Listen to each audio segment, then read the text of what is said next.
আসসালামু আলাইকুম। আমি নুর আলম স্যার আছি আপনাদের মাঝে আইসিটি ক্লাস নিয়ে। আজকে আপনাদের বোঝাবো হলো বুলিয়ান বীজগণিতিক নিয়ম।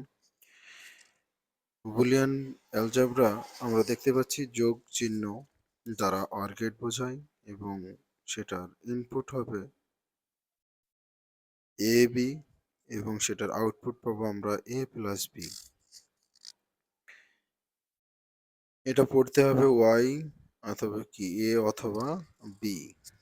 আচ্ছা, 2 নম্বরে দেখছি আমরা গুণ চিহ্ন। গুণ হলো অ্যান্ড গেট। ইনপুট আমাদের এ বি দিলে আমরা আউটপুট পাবো এ বি। করতে হয় এ এবং বি এর মান সমান। 3 নম্বর দেখছি আমরা নট গেট। নট গেট হলো আমাদের মাথার উপরে বার থাকবে, যে কোনো ইনপুট দেব সেই ইনপুটের মাথার উপরে বার চিহ্ন থাকবে। এখানে যেমন দেওয়া আছে এ বার, মোটা করে যে কালিটা দেওয়া আছে এটাকে বলা হয় বার।